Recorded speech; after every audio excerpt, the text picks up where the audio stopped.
हाँ, तो इसी से स्टार्ट करते हैं। भवादृशा एव भवन्ति भाजनानि उपदेशा नाम। भवादृशा मतलब आप जैसे लोग, एव मतलब ही, आप जैसे लोग ही, उपदेशा नाम उपदेश के भाजन होते हैं, पात्र भवन्ति मतलब होते हैं। आप जैसे किसके जैसे? चंद्रापीठ जैसे लोग ही उपदेश के पात्र होते हैं। क्यों? क्योंकि जो है आपको उपदेश देना, आपको समझाना बहुत आसान है, क्योंकि जिसका मन साफ होता है उसके उसके अंदर उपदेश उसी प्रकार से समा जाता है जिस प्रकार से स्फटिक मणि में चंद्रमा की किरणें। यही बात यहाँ बता रहे हैं। तो कह रहे हैं कि भवादृशा एव, आप जैसे लोग ही उपदेश के भाजन होते हैं, उपदेश के पात्र होते हैं। क्यों? क्योंकि ही मतलब क्योंकि अपगत मले मनसी, अपगत मले मतलब निर्मल साफ सुथरे, मनसी मतलब मन में, निर्मल मन में, स्वच्छ मन में उपदेश गुणाः, उपदेश के गुण, स्फटिक मणावेव, स्फटिक मणि में रजनीकर गभस्ते, और रजनीकर कहते चंद्रमा को, गभस्ते का मतलब है किरण, चंद्रमा की किरणों के समान सुखेन विशंति, सुख पूर्वक प्रवेश कर जाते हैं। ठीक है।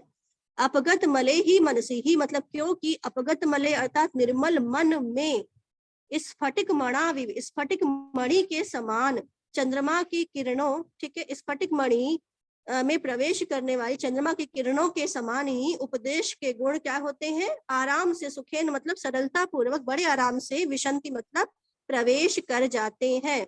आगे ठीक है पिंकी? Yes ma'am. आगे बढ़ते हैं। कह रहे हैं गुरु वचनम अमलम अपि सलिलम इव महद उपजनयति श्रवण स्थितम शूलम अभ्यवस्य। कह रहे हैं गुरु का वचन अमलम अपि, स्वच्छ होने पर भी, ठीक है, गुरु का वचन अमलम अपि, अमल का मतलब है मल रहित यानी कि निर्मल होने पर भी, सलिलम, सलिल मतलब जल, जल के समान, अभ्यवस्य, अभ्यवस्य का मतलब है जो व्यक्ति ऐसा होता है जो थोड़ा सा सुसंस्कृत नहीं होता है, ठीक है, तो ऐसे अशिष्ट व्यक्ति के प्रति, इसके लिए अभ्यवस्य के लिए कहेंगे अशिष्ट व्यक्ति के प्रति, श्रवण स्थितम जलिलम एव, कानों में स्थित जल के समान, महद शूलम बहुत अधिक, शूल मतलब दर्द, उपजनयति मतलब उत्पन्न कर देता है। ठीक है। वैसे भी कभी कभी ऐसा होता है कि जब हमको कोई बहुत उपदेश देने लगता है तो हम ऐसे ऐसे करने लगते हैं ना अपने कानों को, कि अरे यार कितना, या ऐसे ऐसे करने लगेंगे कि इनकी बात से तो हमारे कान में दर्द करने लगा। तो वही बात यहाँ पर शुकनाश कह रहे हैं कि गुरु वचन अमलम अपि, गुरु का वचन निर्मल होने पर भी, अभवस्य अशिष्ट व्यक्ति के श्रवण स्थितम, कानों में पड़ने पर क्या होता है? श्रवण स्थितम मतलब कानों में पड़ने पर, कानों में सुनाई देने पर क्या? गुरु उपदेश, गुरु का उपदेश निर्मल होने पर भी, अभ्यस्त मतलब अशिष्ट व्यक्ति की श्रवण स्थितम, श्रवण में अर्थात कानों में स्थित होने पर या पढ़ने पर, सलिलमेव जल के समान, महद शूलम उपजनयति अत्यंत वेदना या दर्द उत्पन्न कर देता है। स्पष्ट है?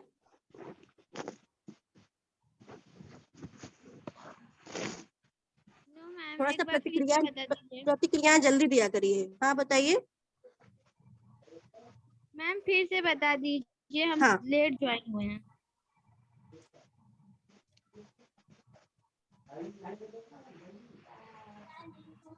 गुरु वचनम अमलम अपि, गुरु का वचन अमलम अपि, अमल होते हुए, अमल का मतलब निर्मल, स्वच्छ, अमल, न मलह, न मलह मतलब मल नहीं है, अर्थात जिसमें कोई गंदगी नहीं है, अर्थात साफ, यानी कि निर्मल हम कहेंगे उसको।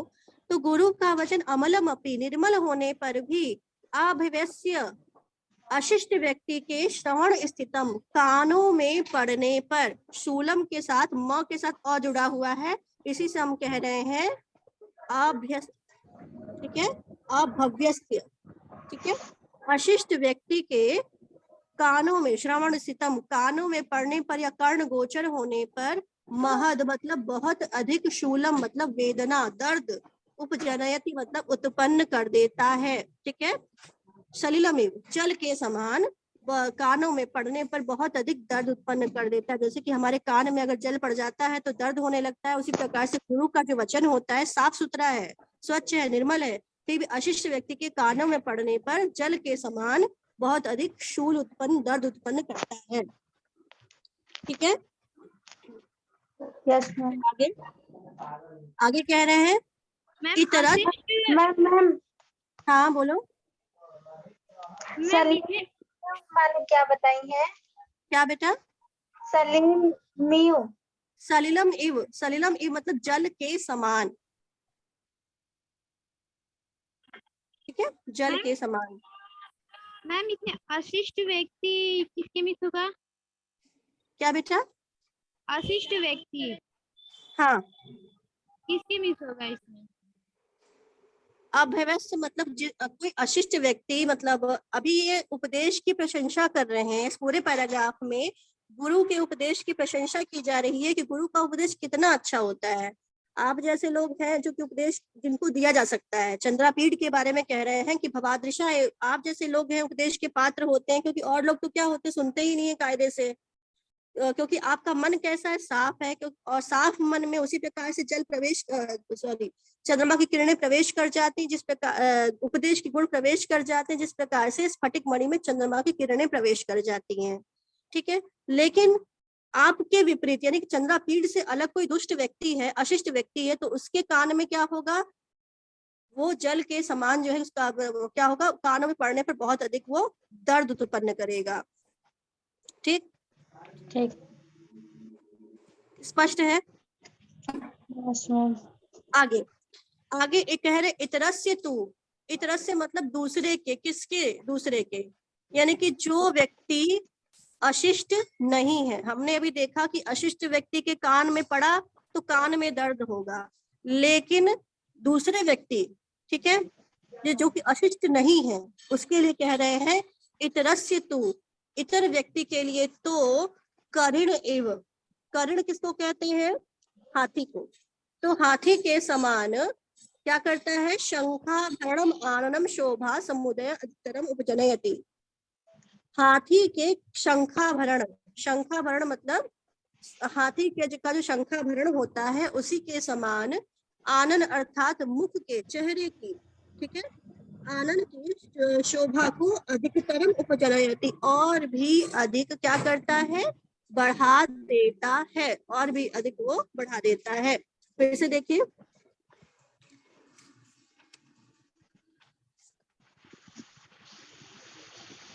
पहले बात हुई कि अशिष्ट व्यक्ति को क्या उत्पन्न क्या करता है, वेदना उत्पन्न करता है, और वही वचन गुरु का वही कल्याणकारी जो उपदेश है, निर्मल उपदेश है, वह इतरह, इतरस्य, इतर व्यक्ति अर्थात दूसरे व्यक्ति, दूसरे मतलब आप जब व्याख्या लिखेंगे तो कहेंगे इतर अर्थात शिष्ट व्यक्ति, शालीन व्यक्ति, ठीक है, शिष्ट व्यक्ति के या शालीन व्यक्ति के कानों में पड़ने पर क्या करता है, कर्णम एव, शंखों के आभूषण के समान, ठीक है, हाथी के शंखाभूषण के समान आनन शोभा, आनन अर्थात मुख के शोभा को और अधिक बढ़ा देता है।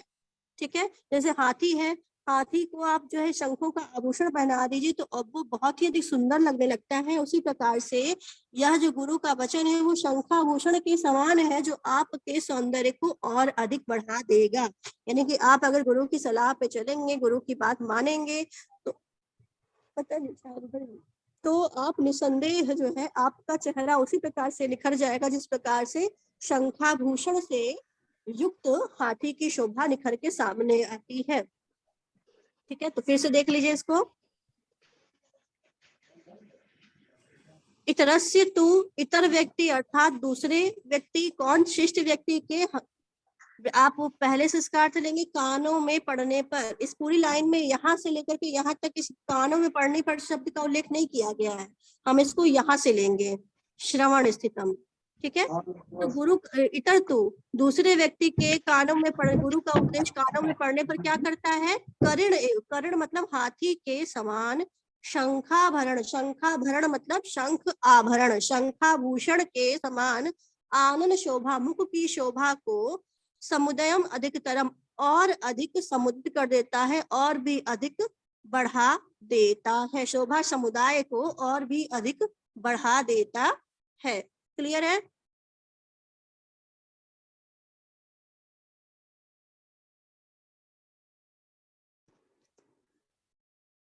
नहीं यस बोलेंगे मैम। तो हम आगे आगे भगाते यस जाएंगे। मैम। ठीक है, फिर हरति च सकलम अतिमलिनम अपि अंधकारमिव दोष जातम प्रदोष समय निशाकर एव। और गुरु का उपदेश क्या करता है?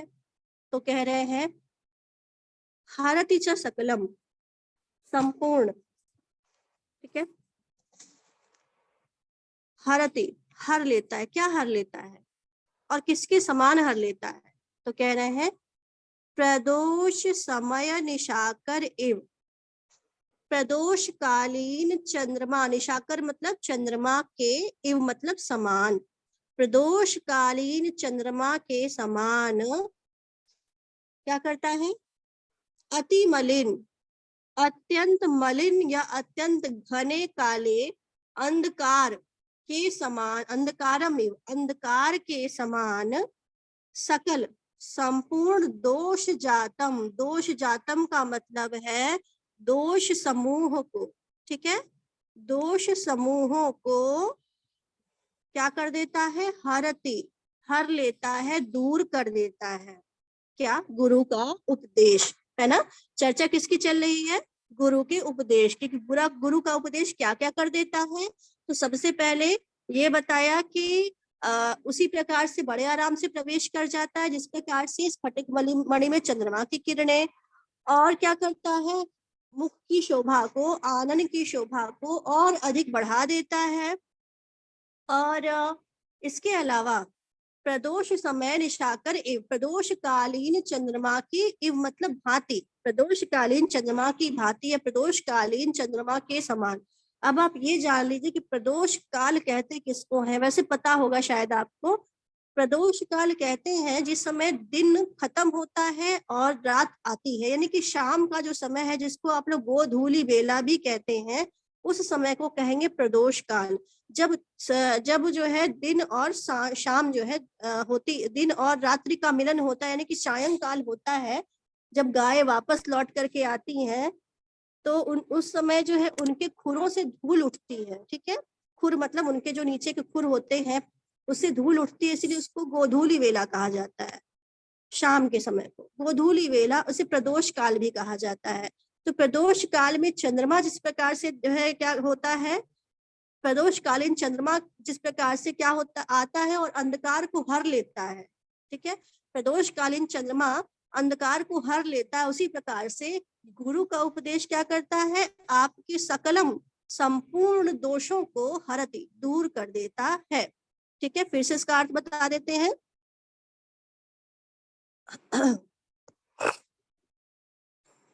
कह रहे हैं प्रदोष समय निशाकर इव, प्रदोष समय मतलब प्रदोष कालीन, निशाकर अर्थात चंद्रमा के, इव मतलब समान, प्रदोष कालीन चंद्रमा की भांति, प्रदोष कालीन चंद्रमा के समान, अति मलिन मलिनम अपि अंधकार में, अत्यंत मलिन भी अंधकार के समान। अत्यंत मलिन मतलब अत्यधिक मलिन, अर्थात अत्यधिक कृष्ण काला, ठीक है, काली रात्रि है, अत्यधिक कृष्ण अंधकार के समान, सकलम दोष जातम, संपूर्ण, सकल मतलब संपूर्ण, दोष जातम मतलब दोष समूह को हरति, हर लेता है, हरण कर लेता है, दूर कर देता है। स्पष्टम? ठीक है, आगे गुरु उपदेश, गुरु का उपदेश। और कैसा उपदेश? गुरु प्रशम उपदेश, गुरु का शांतिकारक उपदेश, ठीक है। गुरु का शांतिकारक उपदेश फलित रूपेण, फलित रूपेण का मतलब है पकने के रूप में। क्या पकने के रूप में? बालों के पकने के रूप में। तो आप जब लिखेंगे तो लिख लीजिएगा बालों के, ठीक है, बालों या केशों के, ठीक है, जो भी आपको वैसे केशों लिखिए, संस्कृत पढ़ रहे हैं तो केशों के पकने के रूप में, केशों के पकने के रूप में ठीक है, पकने के रूप में शिरसिज जालम अमली कुर्वन। अब चलिए, शिरसिज, सिर में पैदा होने वाले, सिर में कौन पैदा होता है हमारे?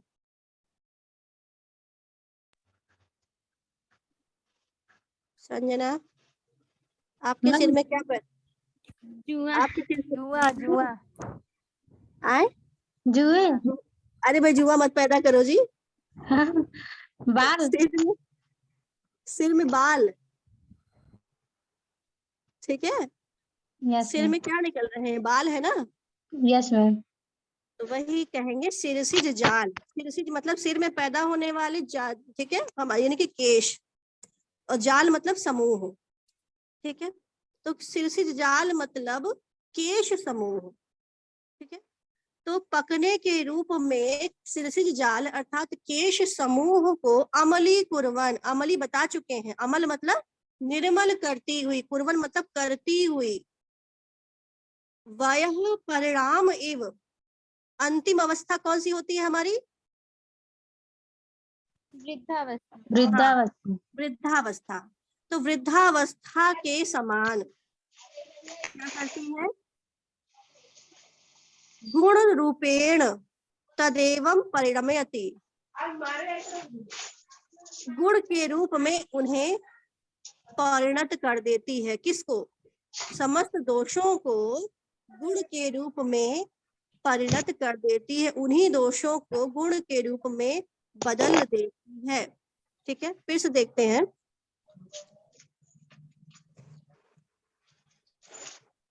गुरु प्रशम उपदेशः, प्रशम हेतु, गुरु का प्रशम हेतु मतलब शांति कारक उपदेश, गुरु को शांति देने वाला उपदेश,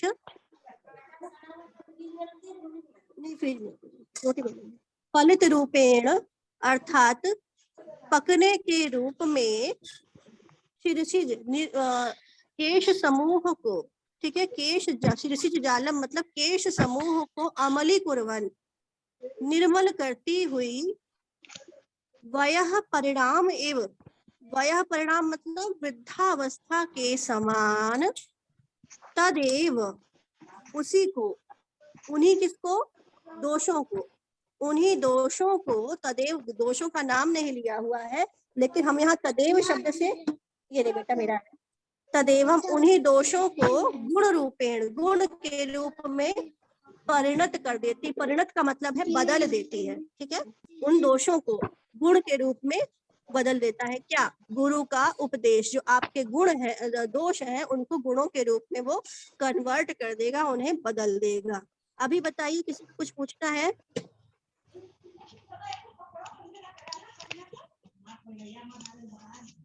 नहीं है ना? मैम एक बार और बता दीजिए पूरा। मैम एक बार और इतना जितना है। सिर्फ लास्ट वाली लाइन ना? Yes ma'am. ठीक, गुरु उपदेश, गुरु आप लोग जब पढ़ाते हैं एक एक शब्द का हम अर्थ बताते हैं, आप लोग एक एक शब्द का अर्थ कहीं लिखते चलिए तो आपको अनुवाद बहुत अच्छे से क्लियर होता चलेगा। अगर लिखते हैं तो अच्छी बात है, और अगर नहीं लिखते हैं तो लिखते चलिए। गुरु प्रशम हेतु उपदेशः, गुरु फिर प्रशम हेतु बीच में डालेंगे, उपदेशः गुरु का प्रशम हेतु मतलब शांति कारक उपदेश, इतना क्लियर? गुरु का शांति कारक उपदेश यस मैम। फलित रूपेण, पकने के रूप में, ठीक है, क्या पकेगा? केश पकेंगे, तो पकने के रूप में शिरसिज जालम, शिरसिज जाल मतलब केश समूह को अमली कुर्वन, क्या करते हुए? निर्मल करती हुई, वयः परिणाम एव वृद्धावस्था के समान, एव मतलब समान, वृद्धावस्था के समान, तदेव उसी को, उसी किसको आप लिखेंगे?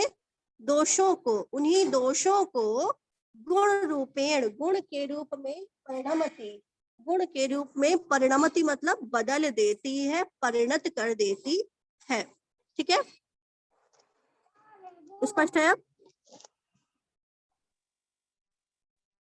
हाँ नहीं, कुछ तो बोलिए भाई। हाँ यस मैम। आगे कह रहे हैं आयम एव च अनास्वादित विषय रसस्य ते काल उपदेशस्य कुसुम शर प्रहार जर्जरिते हि हृदये गलमेव गलत्युपदिष्टम् अकारणञ्च भवति दुष्प्रकृतेः अन्वयः श्रुतं वा विनयस्य चन्दन प्रभो न दहति किमनलः किं वा प्रशमन हेतुनापि न प्रचंडतरी भवति बडवानलो वारिणा। कह रहे हैं कि अभी क्या है, आपने अनास्वादित विषय रसस्य, अभी आपने विषय के रस का आस्वादन नहीं किया है। विषय हमने कल ही आपको बताया है कि हर इंद्रिय का अपना अपना विषय होता है। अब चूंकि चंद्रापीठ राजा बनने जा रहे हैं तो उनके सामने सारी अच्छी चीजें आएंगी, उनके सामने जो है सब कुछ सुलभ हो जाएगा, उनके पास ढेर सारी लक्ष्मी आ जाएगी और ढेर सारी शक्तियां मिल जाएंगी उनको राजा होने के नाते। तो ये सारे विषय उनको मिल जाएंगे। लेकिन अभी तक क्या है कि उन्होंने, अभी तो राजकुमार राजा बने नहीं है जब उपदेश दे रहे हैं सुकनाश, तो यह जो समय है इन्होंने इस समय तक अभी सारी शक्तियों का अपने उपयोग नहीं किया है। जितने भी विषय हैं, धन संपत्ति इत्यादि, अभी उनका आनंद उनको नहीं मिला है, उसको चखा नहीं है। अनास्वादित मतलब न चखना, ठीक है। तो उनको उस रस को उन्होंने चखा नहीं है अभी तक। तो यही वो समय है जब हम आपको उपदेश दे सकते हैं। नहीं तो आप एक बार जब विषय का उपभोग कर लेंगे तो उपदेश देना या आपको समझाना थोड़ा सा मुश्किल हो जाएगा। ये आशय है शुक्लांश का यहाँ पर। तो कह रहे हैं कि अयम एव, यही, यह ही, अयम एव, अयम का मतलब है यह, एव मतलब ही, यह ही क्या है, अनास्वादित विषय रसस्य, यही अनास्वादित विषय रस से मतलब विषय रस का आस्वादन न किए हुए, ठीक है। विषय रसस्य, विषय रस का, विषय वासना रूपी रस का आस्वादन यानी कि न चखे हुए, आस्वादन न किए हुए, ते आपके लिए, किसके लिए, कौन है ते से यहाँ पर अभीष्ट,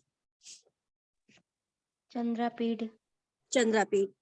तो ते अर्थात तुम्हारे लिए, आपके लिए उपदेशस्य कालः, उपदेश का यही सब समुचित समय है। मतलब आपको उपदेश देने का यही सबसे श्रेष्ठ समय है। यही बात यहाँ कह रहे हैं फिर से, अयम एव, यही अनास्वादित विषय रसस्य, विषय रस का आस्वादन न किए हुए, ते आपके लिए उपदेशस्य कालः, उपदेश का समय है। क्यों कह रहे हैं ऐसा, क्यों, आगे कह रहे हैं कुसुम शर प्रहार, कुसुम सर कहते हैं जिसके पास पुष्प बाण है। किसके पास पुष्प बाण है, कामदेव के पास। ये सब चीजें याद रखिएगा क्योंकि इस प्रकार का प्रयोग साहित्य में बहुत होता है। पुष्प बाण कौन है, पुष्प धनवा कौन है, ठीक है। तो जो कामदेव हैं ऐसा कहते हैं कि उनके पास जो है वो पुष्प बाण चलाते हैं, ठीक है। तो कुसुम शर अर्थात जिनका जो है कुसुम सर है, ऐसे कौन, कामदेव, ऐसे कामदेव के शर प्रहार, शर मतलब बता दिया, शर का मतलब क्या है, बाण, बाण के प्रहार से जर्जरिते ही हृदय, जर्जरित हृदय में ही मतलब क्योंकि कुसुम सर प्रहार, कुसुम शर प्रहार, कुसुम शर अर्थात कामदेव के शर प्रहार, बाणों के प्रहार से जर्जरित, ठीक है। जर्जरित मतलब जर्जर किए हुए हृदय, हृदय में से क्या होता है, जल में, जल की भांति उपदिष्टम गलती, उपदेश गलती मतलब छू करके निकल जाता है, बह जाता है, ठीक है। वैसे भी हम लोग कामदेव के तीर के बारे में जानते ही हैं कि हम लोग जब हार्ट बनाते हैं तो कुछ ऐसा बनाते हैं ना, है कि नहीं।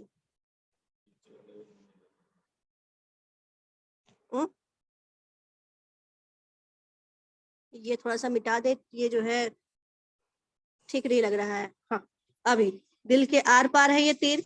तो ये कॉन्सेप्ट हमारा कुछ इसी प्रकार का है कि जो है जो ये तीर है ये कामदेव का पुष्प तीर है। ये मैंने पुष्प बना दिया है भैया, देख लेना आप लोग। तो कामदेव का पुष्प बाण है जो कि जब दिल के आर पार निकलेगा तो जाहिर सी बात है कि जो है ये दिल में क्या हो जाएगा, छेद हो जाएगा। और कई लोग को तो काफी बार प्रेम होता है तो वो दिल में तो काफी छेद हो जाता है। अब ऐसे लोगों को जब समझाया जाता है तो जब दिल में छेद हो गया तो इसमें उपदेश कैसे टिकेगा?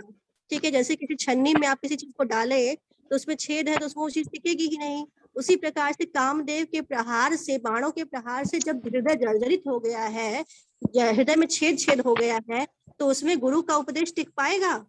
नहीं टिक पाएगा।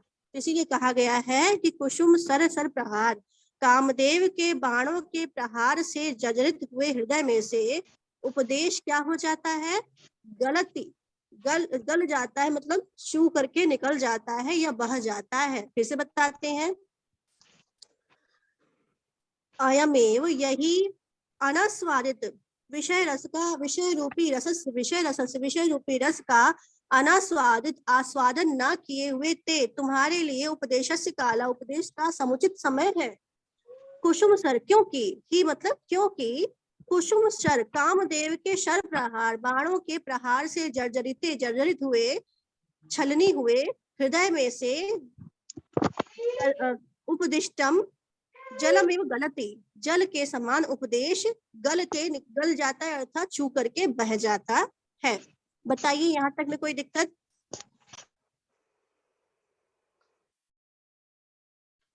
नहीं। आगे कह रहे हैं, अकारणंच भवति दुष्प्रकृतेरन्वयः श्रुतं वा अभिनयस्य। अब कह रहे हैं कि आपको ये लग सकता है चंद्रापीठ को कि भाई हम तो जो है बहुत ऊंचे खानदान के हैं और हम सब कुछ जान चुके हैं, शास्त्रज्ञ हैं, सब शास्त्र पढ़ चुके हैं, तो हम कैसे जो है अशिष्ट हो सकते हैं, अभिनयी हो सकते हैं, है ना? हम अमूमन ये चीज सोचते हैं कि जो है सामने वाला बहुत ऊंचे खानदान का है और बहुत सारे शास्त्रों का ज्ञाता है तो वो विनम्र जो है होगा, ये मानते हैं। लेकिन शुक्राचार्य कह रहे हैं, विपरीत कह रहे हैं बात। कह रहे हैं कि दुष्ट प्रकृति वाला जो है, ठीक है, जिसका स्वभाव ही दुष्ट है, जो दुष्ट स्वभाव वाला है, उसका अन्वय कहते हैं उच्च कुल, ऊंचा घराना, उच्च वंश, उच्च कुल, वा अथवा, वा का मतलब होता है अथवा, श्रुतम, श्रुतम मतलब शास्त्र ज्ञान,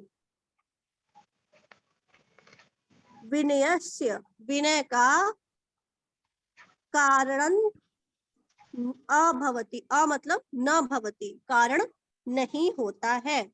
यानी कि दुष्ट स्वभाव, दुष्ट प्रकृति, दुष्ट स्वभाव वाले का अन्वय उच्च कुल, ऊंचा खानदान, उच्च वंश, और श्रुतम अथवा शास्त्र ज्ञान, अविनयस्य विनयस्य, विनय का कारण न भवति, कारण नहीं होता है। मतलब आवश्यक नहीं है कि दुष्ट व्यक्ति का ऊंचा खानदान है, सबको उसको बहुत ज्ञान है, वो विनम्र हो, ये आवश्यक नहीं है। आगे अपनी बात को पुष्ट करने के लिए एक उदाहरण दे रहे हैं और कह रहे हैं, चंदन प्रभवो न दहति किम अनलः, अनलः मतलब अग्नि, चंदन प्रभवो, चंदन की लकड़ी से उत्पन्न हुई अग्नि किम न दहती, अग्नि, अनला मतलब अग्नि, किम क्या, न दहती नहीं जलाती है। मतलब कि चंदन का स्वभाव कैसा होता है? ठंडा होना। लेकिन जब आग लगेगी तो वो तो भाई ऐसा तो है नहीं कि चंदन का तासीर ठंडा है तो उससे भी ठंडी आग निकलेगी। आग का तो स्वभाव ही है गर्म, उष्णता। तो वही कह रहे हैं कि भले ही कितना भी ऊंचा खानदान है, लेकिन अगर व्यक्ति दुष्ट प्रकृति का है तो कितना भी ऊंचे खानदान का हो, कितना भी शास्त्र ज्ञान हो, वह अविनयी होगा। क्यों? क्योंकि अपनी बात को आगे साबित कर रहे हैं कि क्या चंदन की लकड़ी से उत्पन्न होने वाली अग्नि जलाती नहीं है? एक और बात कह रहे हैं तुरंत, वाह अथवा दूसरा उदाहरण दे रहे हैं, कह रहे हैं प्रशमन हेतुना, प्रशमन हेतुना अपि, प्रशमन हेतुना मतलब शांत कारक होने पर भी, शांति का कारण, हेतु मतलब कारण होने पर भी, वारणा, ठीक है, जल के द्वारा, बडवानल, बडवाग्नि,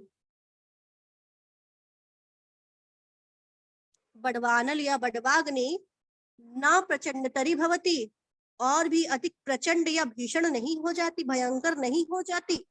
ठीक है, बडवानल जानते हैं?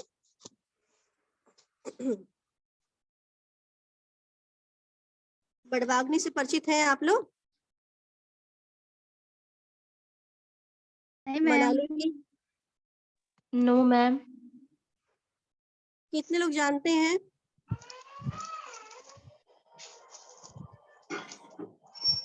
देखिए हमारे यहाँ अग्नि है,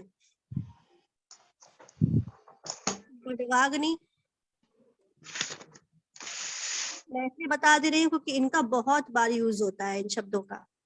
बड़वाग्नि, दावाग्नि, नंबर 3 है जठराग्नि,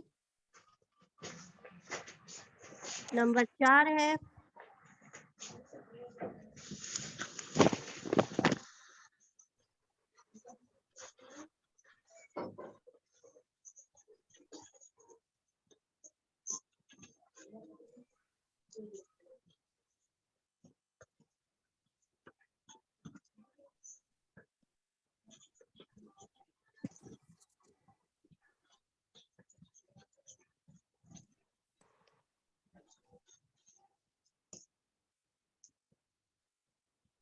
पांच प्रकार की अग्नियां हैं, बड़वाग्नि, दावाग्नि, जठराग्नि, गृहस्थाग्नि और नचिकेताग्नि। नचिकेताग्नि पांचवी अग्नि है जिसको कि आप लोग कठोपनिषद पढ़ेंगे तो देखेंगे। और पहली अग्नि देखते हैं। पहली अग्नि समुद्र में लगती है। आप लोग जानते हैं कि समुद्र में ज्वार भाटा आता है ना? यस तो मैम। वह ज्वार भाटा जो आता है वह जो है समुद्र के भीतर जो अग्नि रहती है वो उसको प्रज्वलित करता है। तो कभी कभी आप देखते हो समुद्र में आग लग जाती है तो उसी को कहेंगे बड़वाग्नि। दावाग्नि आप कभी कभी सुनते होंगे कि जंगल में आग लग गई। जंगल में कोई आग लगाने जाता है क्या? नहीं जाता। लेकिन सूर्य की ऊष्मा से कई बार ऐसा होता है कि कुछ वैज्ञानिक क्रियाएं होती हैं और जंगल में अपने आप आग लग जाती है। और तीसरी अग्नि से हम लोग बहुत अच्छे तरीके से परिचित हैं, वो है जठराग्नि, है ना? यह जो अग्नि है मिट गया, यह जो जठराग्नि है यह अग्नि हमारे पेट में लगती है। कब? जब हम भूखे होते हैं। इसीलिए कहते हैं ना कि जब आपको भूख लगे तो उस समय जो है खाना खाते समय पानी नहीं पीना चाहिए क्योंकि उससे खाना पचता नहीं। क्यों? क्योंकि जो जठराग्नि होती है भाई, ये जठराग्नि ही खाए पिए हुए अन्न को पचाने का काम करती है। ठीक है, आप जो कुछ भी खाते पीते हैं उसको पचाने का काम ये अग्नि करती है। अब अग्नि जल रही है, पानी डाल देंगे तो बुझ जाएगी। इसीलिए जब हम खाते हैं तो जठराग्नि सक्रिय होती है हमारी, और पानी पीने पर जब हम इसको बुझा देते हैं इस अग्नि को तो हमारा खाया हुआ अन्न पचता नहीं है। इसीलिए खाना खाने के साथ पानी नहीं पिया जाता। और अगली है गृहस्थाग्नि, यानी कि जो ये अग्नि है अगली, ये हमारे घर में अमूमन यूज होती है, मोमबत्ती और जो भी है सच रसोई घर में इत्यादि। और पांचवी दार्शनिक अग्नि, उसको छोड़ देते हैं, बहुत लंबा विवेचन है उसका। तो हम लोग बात कर रहे थे बड़वाग्नि की। ठीक है, तो बड़वाग्नि समुद्र के भीतर लगती है। अभी आप समुद्र में तो क्या होता है? ढेर सारा क्या होता है? जल ही जल होता है ना। समुद्र में तो ढेर सारा पानी है, ढेर सारा जल है, फिर भी उसमें आग लग जाती है। और ऐसा भी नहीं कि अभी हम लोग के घर में कहीं कुछ भी चीज जलने लगती है तो लोग पानी डाल देते हैं, बुझा देते हैं। तो यानी कि जो जल होता है वो अग्नि को शांत करने का हेतु होता है, प्रशमन हेतु होता है। लेकिन वही अग्नि जब समुद्र में लगती है तो जल किसके कारण ही वही अग्नि और भी अधिक प्रचंड हो जाती है। यही बात यहाँ कह रहे हैं कि समुद्र में लगने वाली जो अग्नि है, बड़वाग्नि है, क्या जो है प्रशमन हेतु नापि वारिणा, क्या शांति कारक होने पर भी जल से प्रचंड नहीं हो जाती और भी अधिक भीषण नहीं हो जाती? फिर से लाइन बताते हैं। किम वा, क्या, अथवा क्या, प्रशमन हेतु नापी, शांति का हेतु, शांति का कारण होने पर भी, वारिणा, जल के द्वारा, बड़वानल, बड़वाग्नि, प्रचंड तरी न भवती, क्या अधिक प्रचंड नहीं होती है, मतलब और भी अधिक प्रचंड या भयंकर हो जाती है। अभी बताइए, पूरा समझ के कुछ पूछना है तो आगे बढ़े। मैम हाँ, मुझे नहीं यहाँ से समझ में आया है। कहाँ से नहीं आया है? ही हृदय जल। बाप रे, वहां से नहीं समझ में आया है? हाँ मैम, कॉल भी आ गया था ना तो उसको कट कर रहे थे तो आप बोल रही थी तो समझ में भी नहीं आया था। ये तो बड़ी भीषण समस्याएं हैं।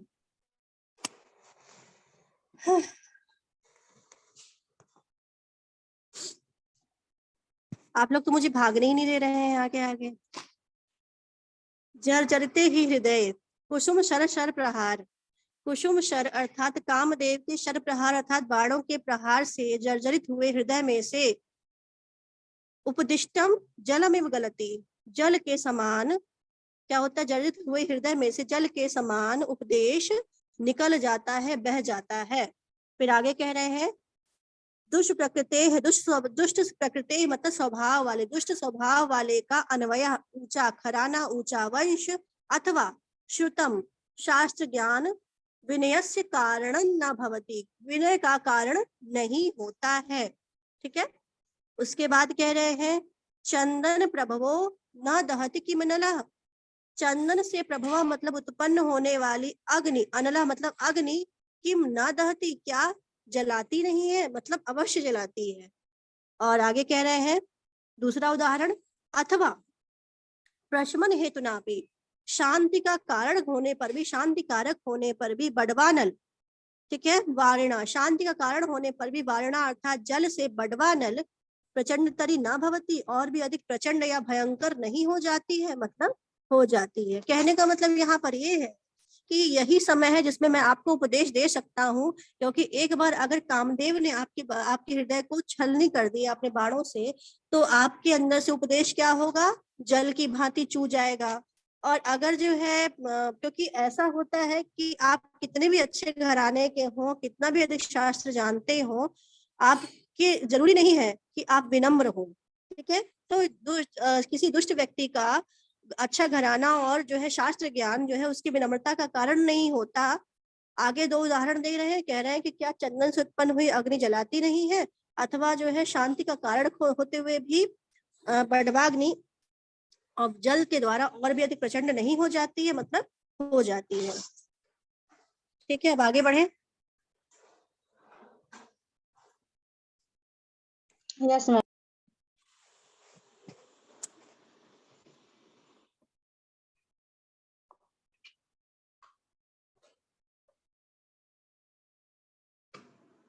यहाँ पर भी गुरु के उपदेश की बात चल रही है। कह रहे हैं गुरु उपदेशश्च नाम, गुरु का उपदेश, पुरुषाणाम, यहाँ पर थोड़ी सी मिसप्रिंट है, जो आपकी किताब में जो हो सकता है साथ सही दिया हो, यहाँ पर खिल है। ठीक है, यहाँ पर जो है खिल है, यहाँ पे आपको रिवल दिखाई पड़ेगा, लेकिन ये ख है, ख में छोटी की मात्रा है, तो इसको अखिल पढ़िएगा आप लोग। ठीक है, तो कह रहे हैं गुरु का जो उपदेश है, गुरु का उपदेश नाम मतलब गुरु का उपदेश, तो पुरुषाणाम, पुरुष का, अखिल मल प्रक्षालन, अखिल मतलब संपूर्ण, मल प्रक्षालन, मल को प्रक्षालित करने में, धुलने में, साफ करने में, क्षम मतलब समर्थ, अजल स्नानम, बिना जल का स्नान है। ठीक है, अगर आपको जो है अपने ऊपर से मैल साफ करनी है तो आप क्या करेंगे, जल से स्नान करेंगे।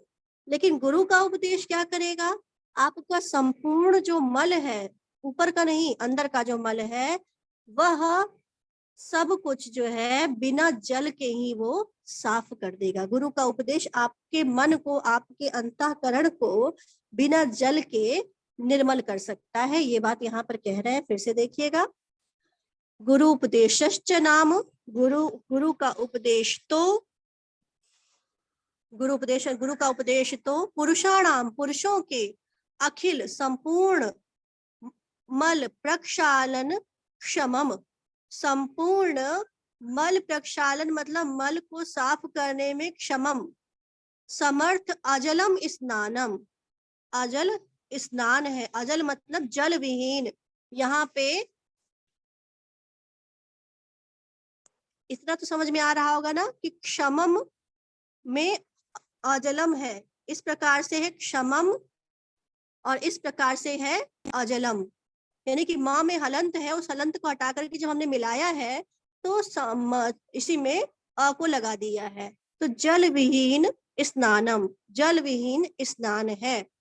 स्पष्ट है? एक लाइन।